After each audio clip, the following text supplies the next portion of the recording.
So after months of scrolling Pinterest and years of saving, you're ready to start looking to buy. Beginning a property search can seem pretty overwhelming, especially when it's your first time.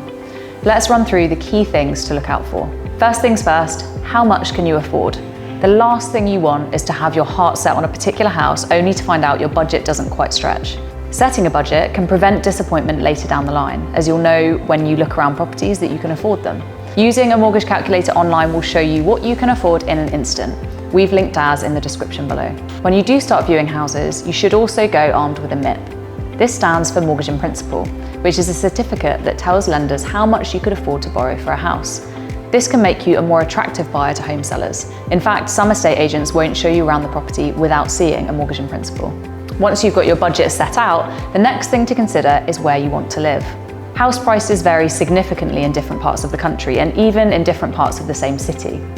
Do your research online before you start viewing properties. Use Zoopla and Rightmove to look at house prices in the area and how they've changed over time.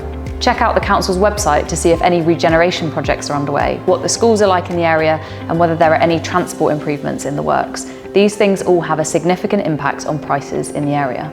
Mumsnet, Reddit, and other forums can be a brilliant tool for scoping out a neighbourhood and learning about it from the people that live there. Think about the things you want from a location. Do you want to be close to a city or town centre? Do you want to be close to work or near a train station to commute? Do you need schools nearby, public parks for walking your dog, or good transport links? All these things can help you narrow down where you want to live, which will make your house search easier.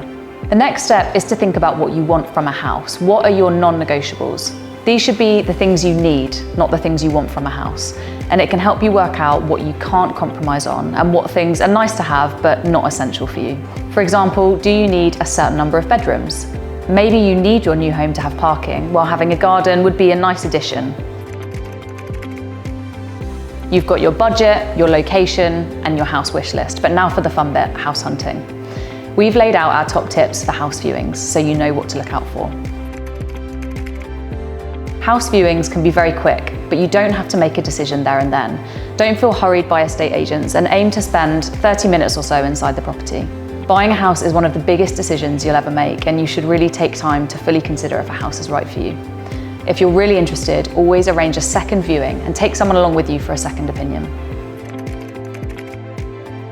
You want to look out for signs that a home is structurally sound and it doesn't need huge amounts of renovation. Keep an eye out for any big cracks, wide enough to fit a coin in sideways. Not only are they unsightly and a pain to fill, but they could indicate a much more serious issue with the home. While hairline cracks are rarely something to worry about, as this is usually the property just settling in after it's been built. You should also ask about insulation. With the cost of living on the rise, good insulation has never been more important. Ask where there is any loft insulation, cavity wall insulation, and floor insulation. Check as well to see if the windows are double glazed. As well as your eyes, you should also use your nose when viewing a house. Do the rooms smell musty?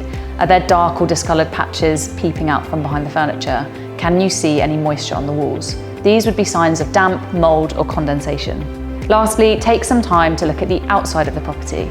Check to see if there's any bowing or sagging in the roof, as this could be a sign of structural weakness. If you can, find out how old the roof is from the estate agent or seller. Hiring somebody to replace it could set you back thousands. If you go to a house viewing and there's music playing or the TV is on, the sellers might be trying to hide noisy neighbours or paper-thin walls. There's no harm in politely asking them to turn the volume down a bit so you can see if there's any noise issue. If you're going to a lot of house viewings, it can be really easy to mix properties up. Keeping photos and videos will help jog your memory and allow you to easily compare properties later on. If your buying budget isn't enough to get your dream home, try Tembo. We specialise in helping buyers boost what they can afford with a range of specialist mortgage products.